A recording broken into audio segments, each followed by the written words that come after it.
BRS పార్టీని రద్దు చేయాలి. ఎమ్మెల్యే నాయని రాజేందర్ రెడ్డి హన్మకొండ జిల్లా కాంగ్రెస్ పార్టీ కార్యాలయంలో ప్రెస్ మీట్ నిర్వహించిన కాంగ్రెస్ పార్టీ ముఖ్య నాయకులు. ఈ సందర్భంగా వరంగల్ పశ్చిమ ఎమ్మెల్యే నాయని రాజేందర్ రెడ్డి మాట్లాడుతూ, ఊరిలో పెళ్లికి కుక్కల హడావిడి అంటూ ప్రజలు అసహించుకుంటున్నారు అని ఆలోచన లేకుండా ప్రెస్ మీట్లు పెడుతున్నారు బీఆర్ఎస్ పార్టీ వాళ్ళు. కేంద్రంలో బీజేపీ, రాష్ట్రంలో బీఆర్ఎస్ 10 సంవత్సరాల కాలంలో ఎందుకు ఎయిర్పోర్టు తీసుకురాలేకపోయారో సమాధానం చెప్పాలి. రైతులకు ఏ విధమైన న్యాయం చేయాలో మాకు తెలుసు. మేము చేసిన పోరాటాల వల్లే మామునూరు ఎయిర్పోర్ట్కి అనుమతి లభించిందని నాయని రాజేందర్ రెడ్డి అన్నారు.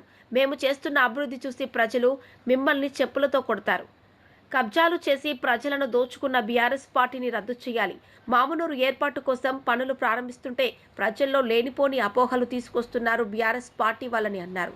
ఈ సమావేశంలో పరకాల శాసనసభ్యులు రేవూరి ప్రకాష్ రెడ్డి, వర్ధనపేట శాసనసభ్యులు కేఆర్ నాగరాజు, వరంగల్ ఎంపీ కడియం కావ్య, వరంగల్ జిల్లా కాంగ్రెస్ పార్టీ అధ్యక్షులు ఎర్రబెల్లి స్వర్ణ, నగర మేయర్ గుండు సుధారాణి మరియు కూడా చైర్మన్ ఇనగాల వెంకట్రామిరెడ్డి తదితరులు పాల్గొన్నారు.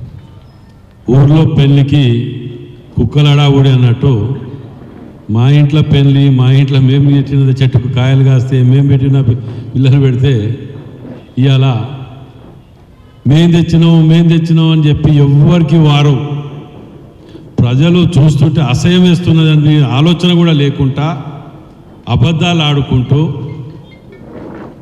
పోతుంటే ఇంకా ఇది లేకుండా ఆ ముఠావాడు ప్రెస్ మీట్ పెడుతున్నారు.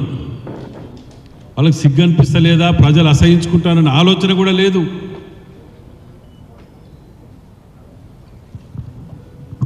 పదేళ్ల కాలంలో నేను 10 సార్లు అన్నా, ఇక్కడ నేను టేపులు పట్టుకొని తిరుగుతాను, ఎయిర్పోర్ట్ తెస్తారట, ఇది అండర్ గ్రౌండ్ అనేది తెలియక కానీ అది తెస్తారట అని 100 సార్లు మీ ముందు అన్నోని. 10 ఏళ్ళల్లా ఇది ఎందుకు తీసుకురాలేకపోయినరు? కేంద్రంలో బీజేపీ, ఇక్కడ బీఆర్ఎస్ పార్టీ కలిసి సంసారం చేసిన వాళ్ళే కదా. ఎందుకు తీసుకురాలేకపోయినరో ప్రజలకు జవాబు చెప్పండి. వాళ్లకు తెలియక కాదు. ఈ క్రెడిట్ అంతా ముఖ్యమంత్రి రేవంత్ రెడ్డి గారు హనుమకొండ చౌరస్తాల సాక్షాత్తు మాట్లాడిన మాటలు ఇంకా ధ్వనిస్తున్నాయి, ఇంకా మర్చిపోలే. ఇక్కడ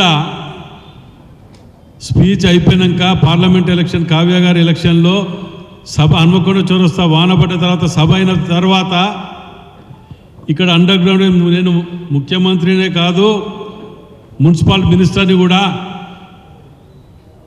నేను ఆదేశిస్తున్నా, డిపిఆర్ తయారు చేయండి. అదొకటే కాదు, ఎయిర్పోర్ట్ ఇస్తా, టెక్స్టైల్ పార్క్ ఇస్తా, అవుటర్ రింగ్ రోడ్కి ఇస్తా, నేను కంప్లీట్ చేసే బాధ్యత నేను తీసుకుంటానా అని చెప్పి వీడియో ఉన్నది. ఇప్పుడు టైం వేస్ట్ చేయాలని చెప్పి మీకు ఇచ్చేయడానికి చూపించట్లే, తప్పకుండా దాన్ని మీకు గ్రూప్లో పెట్టిస్తా. అంటే ఇన్ని చెప్పి ఇవాళ ల్యాండ్ యాక్విజిషన్కు సీఎం గారి ప్రోగ్రాంకి వచ్చినప్పుడు 205 కోట్ల రూపాయలు శాంక్షన్ ఇచ్చి, జీవో ఇచ్చి, ఫైనాన్స్ క్లియరెన్స్ ఇచ్చింది వాస్తవమా కాదా? మీ ముఖాలకు తట్టాడు, మట్టి పోయలేదు. ఇవాళ ఇంకో ఆయన అంటాడు 4 కోట్లు ఇవ్వాలట. ఎందుకంటే వాళ్ళ బినామీలు ఉన్నారు, భూములు చాలా ఉన్నాయి వాళ్ళే. కానీ మాకేమి ఇవ్వాలి? మేము ఇన్ని చేసిన వాళ్ళం, రైతులను ఏ విధంగా సంతృప్తి పరచాలి, ఏ విధంగా న్యాయం చేయాలి మాకు తెలియదు. ఈ డిఫాల్టర్ల దగ్గర మేము నేర్చుకోవాలా? అసలు నిజంగా కూడా ముఖ్యమంత్రి రేవంత్ రెడ్డి గారిని మేము అందరం కూడా ఇవాళ టీం వర్క్ చేయటం వల్ల అందరం కూడా ఇక్కడ అందరం కలిసి ఏది అడిగినా ముఖ్యమంత్రి గారి దగ్గర ఇవాళ ఒక రాజేందర్ రెడ్డికో, ఒక ఎంపీ గారికో, ఒక నాగరాజు గారికో, ప్రకాష్ రెడ్డి గారికో, సారన్న కాదు, అందరం కలిసి ఉమ్మడి జిల్లాకు సంబంధించిన వాటి మీద మా పోరాట ఫలితమే ఇవాళ ఇవన్నీ వస్తే, వీళ్ళట ఇక్కడికి వచ్చినప్పుడల్లా 2 వాగ్దానాలు చేసిపోవటం. వరంగల్ జిల్లా ప్రజల అమాయకులు ఏం తెలియదు. నిజంగా చెప్తాను, ఇవాళ వాళ్ళు వాగ్దానాలు చేసిన మీకు ఒకటి చెప్తా చూడండి. ఇది 50 ఉన్నాయి. వరంగల్ హన్మకొండ బస్టాండ్ కాడికి వెళ్ళి మొదలు పెడితే Warangal master plan, Shilparamam, ropeway, oxygen park, ఉరుసుబండు, భద్రకాళి టెంపుల్ అమ్మ డెవలప్మెంట్ది, ఇక ఇవన్నీ ఒక ఇంత పెద్ద లిస్ట్ ఉన్నది. ఇవన్నీ చదివి వచ్చినప్పుడల్లా 2 మాట్లాడిపోవటమే. ఒక్కరోజు తట్టాడు మట్టి పోసింది లేదు. ఆ ఒక్క హాస్పిటల్ అది 20-30 అంతస్తులు కట్టిండు, అది దేని కట్టిండు అంటే అర్థమైంది కదా మీకైతే. అప్పుడైతే అప్పు తెచ్చి ఉన్న ఎంజిఎంని చెయ్య తాత కాలేదు, ఉన్న సెంట్రల్ తీసుకుపోయి అవతల వారేసి దీని మీద 1300 మహారాష్ట్ర బ్యాంకు లోన్ తెచ్చి దాన్ని మేం తెచ్చినాం మేం కట్టినాం అని చెప్తున్నారు. దేనికి కట్టిండ్రు, ఏం చేసిండ్రు? ఉన్న ఎంజిఎంకు రిక్రూట్మెంట్ లేదు, డాక్టర్లు లేరు, కావలసిన యంత్రాంగం లేదు. అవి చేయలేక ఇది కట్టినాం, కమిషన్ వస్తుందని చెప్పి కట్టినాం అని చెప్పి చెప్పుకున్న వీళ్ళు నిన్న ప్రెస్ మీట్ పెట్టి మాట్లాడుతుంటే నిజంగా ఒక్కొక్కరిది. అందుకే మేము ఉమ్మడి జిల్లాగా రేవంత్ రెడ్డి గారికి ఇవ్వాలని లెటర్ పెడుతున్నాం.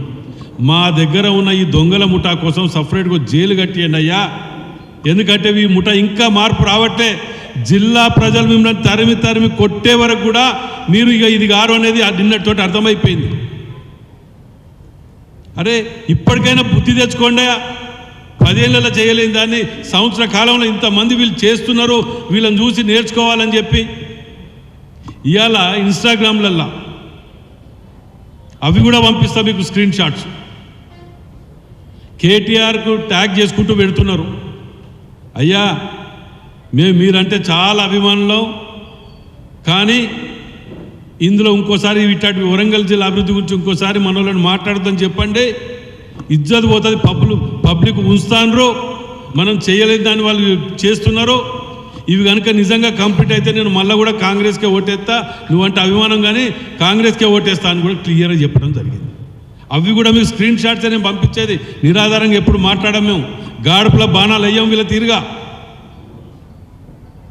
ఓ దిక్కు అంత మంచిగా అభివృద్ధి చేసి మేము ఇది చేసి పట్టుకొస్తుంటే సహకరించి సలహాలు సూచనలు ఇవ్వకపోగా మహిళలకు ఉచిత బస్సు అంటే ఆటోలను రెచ్చగొడతారు. ఇప్పుడు ఎయిర్పోర్ట్కు ల్యాండ్ అక్విజిషన్కు సుమారు 196 ఎకరాలు కంప్లీట్ అయిపోయింది సర్వే, ఇంకా 90 ఎకరాలు నది. ఇప్పుడు కూడా ప్రకాష్ రెడ్డి గారు, పొద్దుగాల నాగరాజు గారు వీళ్ళందరూ అక్కడికే పోయి వాళ్ళతో కన్విన్స్ చేసుకొని మాట్లాడి చేసుకుంటూ వస్తుంటే ఒకరు 4 కోట్లు ఇవ్వాలంటాడు, ఇంకోటి అంటారు. వాళ్ళు ఏం చేసిన వీటి అన్నిటి మీద సిబిఐ ఎంక్వైరీ చేసి నిజంగా కూడా వాళ్ళని జైల్లో పెట్టాలి. పాపం లేదు. ఇంకా 4 రోజులు పోతే మా అభివృద్ధిని చూసి ప్రజలు మిమ్మల్ని చెప్పులు తీసుకొని కొడతారు. బిడ్డ మీరు అనుకుంటున్నారు ఏదో మిమ్మల్ని క్షమించేదని కాదు. ఎందుకంటే ఈ సంవత్సర కాలంలో మేము చేస్తున్న అభివృద్ధి మాకు నిజంగా కూడా చాలా ఆనందం కలుగుతున్నది. ఒక ఎమ్మెల్యేలో, ఒక ఎంపీలో, ఇట్లా ఎమ్మెల్సీలుగా ఉంటే ఇన్ని చేయగలుగుతామా? ఇన్ని ఏళ్ళు ఎందుకు వెనకపోయింది, ఎందుకు చేయలేకపోయినరు? మేం చేయబట్టి వచ్చిందట ఉద్యమంలో. అసలు ఈ తెలంగాణ ఉద్యమాన్ని అడ్డం పెట్టుకొని చెయ్యరాని పాపాలు అన్నీ చేసిండ్రు. ఇంకా ఉద్యమాన్ని పెట్టుకొని అడ్డం పెట్టుకొని బతుకులు చూస్తారు వీళ్ళు. నిజంగా కూడా ఇలాంటి పార్టీని రద్దు చేయాలి. ఇలాంటి పార్టీలు కనుక్కుంటే సమాజంలో కులాలు మతాలుగా విభజించి చీలిపోతాయి. మేము అధికారంలో ఇవాళ ఉంటాం ఉండవు అది వేరు, భగవంతుని తెలుసు అది. కానీ ఇలాంటి పార్టీల వలన ద్వేషభావాలు ప్రజలలో నాటుకపోయి విద్వేషాలు రెచ్చగొట్టి శవాల మీద పేలాలు ఎరకదిని ఒక్కొక్కరు చూడండి ఇప్పుడు కూడా ఇట్లా నున్న గుండ్రగా ఇట్లా ఎర్రగా ఎట్లున్నారు. ఒక్కొక్కడు 1000కి తక్కువ తినకుండా. అయినా మేము సరే పోనీ అని చెప్పి మేము వాళ్ళని విమర్శించకుండా మా మానాన్ని మేము అభివృద్ధి చేసుకుంటూ పోతుంటే మీ బుద్ధి ఇంకా మారతలేదే.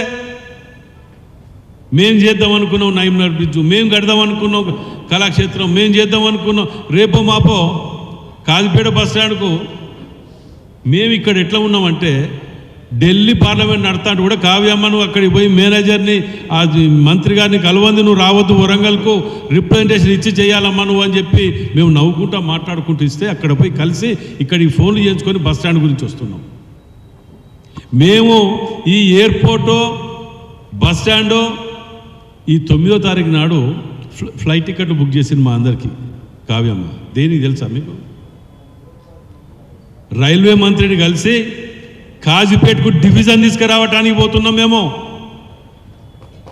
మా బాధ ఏంటంటే మేము ఎయిర్పోర్టో రైల్వే స్టేషనో బస్ స్టాండో వీటితోటి మాత్రమే అభివృద్ధి చెంది ఉద్యోగాలు వస్తాయని కాదు. మా ముఖ్యమంత్రి రేవంత్ రెడ్డి గారు, భట్టి విక్రమార్క గారు వాళ్ళ విజన్ వేరున్నది. ఇక్కడ దీన్ని చాలా పెద్ద ఎత్తున 5 స్టార్ హోటల్స్ తోటి ఉద్యోగాల కల్పనతోటి టెక్స్టైల్ పార్క్ని ఇది కానివ్వండి ఏది కానివ్వండి హైదరాబాద్ మీద ప్రెజర్ పడకుండా ఆల్టర్నేట్గా హైదరాబాద్కు రాజధాని ధీటుగా ఉండాలని ఒక పెద్ద దూరదృష్టితోటి ఆలోచనతోటి పోతుంటే ఈ చిల్లర వివరాలేందే కిషన్ రెడ్డి గారికి ఏం చేయాలో చేతగాక ఆ ఎయిర్పోర్ట్ మినిస్టర్ని పట్టుకొని వచ్చిన ఆ ఎయిర్పోర్ట్ మినిస్టర్ దగ్గరికి మా రేవంత్ రెడ్డి గారు కావ్య గారు వీళ్ళు పోయి రిప్రజెంటేషన్స్ ఇచ్చి పాత పరిచయాలు ఉన్న దృష్ట్యా ఇచ్చేయమని చెప్తే ఆయన ఏదో చేస్తే ఆ క్రెడిట్ అంతా కాంగ్రెస్ పోతుంది మనం పొత్తులో ఉన్నావు నువ్వు రా అని పట్టుకొచ్చి యుద్ధ ప్రతిభ పట్టుకొచ్చి నేను ప్రెస్ మీట్ పెట్టి ఇచ్చేసినామని అంటారు ఇన్ని రోజులు ఎందుకు చేయలే ఇలా ఇంకో ఎయిర్పోర్ట్ వచ్చిందా అది ఎక్కడ అది ఎయిర్పోర్టు 700 ఎకరాలే అది రిచ్ ఎయిర్పోర్ట్ మరి ఆ 698 అయితే ఉన్నది కదా మరి ఎందుకు చేయలే ఇన్ని రోజులు ఇంకొక సూటిగా ప్రశ్న అడుగుతాను మిమ్మల్ని జీవీఆర్ దగ్గర జిఎంఆర్ దగ్గర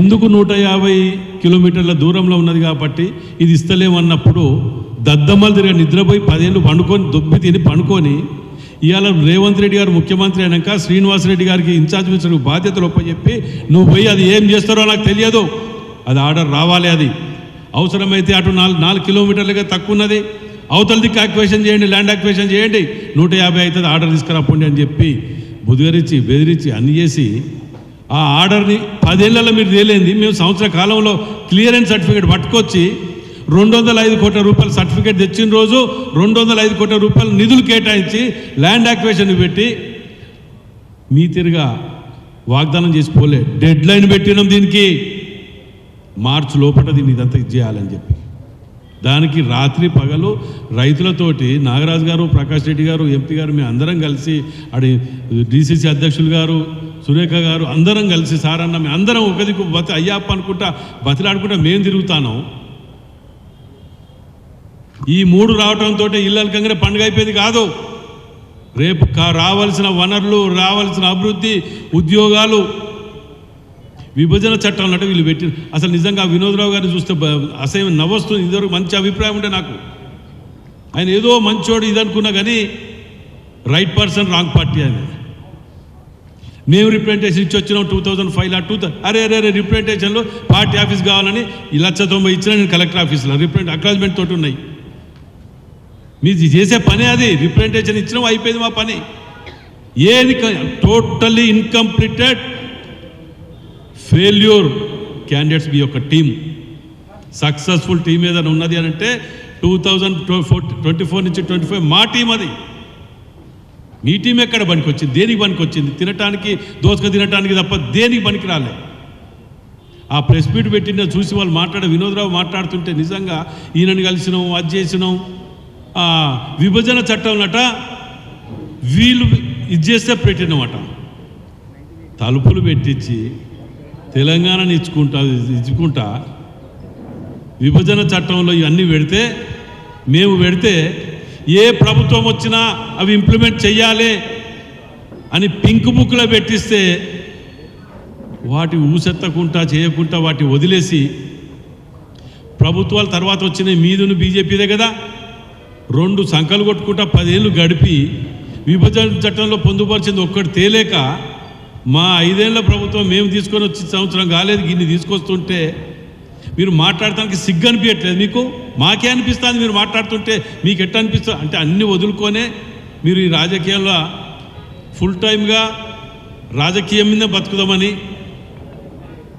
మోసాలు చేసుకుంటూ దగల్బాజు మాటలు మాట్లాడుకుంటూ బతకటం అలవాటు అయిపోయింది ఇవాళ మేము ఇన్ని తిట్టినాం కదా దున్నపోతు మీద నీళ్ళు పోసేట్టు దుడుకొని వెళ్ళిపోతాం మళ్ళీ రేపు పొద్దుగాల ఇంకోటి మాట్లాడతారు కాబట్టి వరంగల్ జిల్లా ప్రజలారా మీరే మాకు న్యాయ నిర్ణేతలు ఇవాళ మేము తెచ్చినామా వాళ్ళు తెచ్చిండ్రా ఎవరు తెచ్చిండ్రా మీ ఆశీర్వాదంతో మేము గెలిచినాం మీ ఆశీర్వాదంతో అభివృద్ధి చేస్తున్నాం రేపు మీ ఆశీర్వాదాలు మాకు ఉండాలని కోరుకుంటున్నాం అంతేగాని వీళ్ళ తిరిగా మాయ మాటలు చెప్పు ఇన్ని మాటలు మీరు అందరు గమనించిండ్రు వచ్చినప్పుడల్లా వాగ్దానాలు చేయకుండా పోయినరా పిరికడు మట్టిపోయేది ఎయిర్పోర్ట్ గురించి మాట్లాడితే పాపం తాకుతుంది మీకు నేను ఇన్ని రోజులలో మాట్లాడితే ఏమనుకున్నా, కానీ ఈ వినోదరావు లాంటి వాడు ఆయన ఏంటిది అనేది మాకు ఇంత ఇదిగా ఆశ్చర్యం వేసింది ఆయన మాట్లాడుతుంటే. ఎంపీ గారు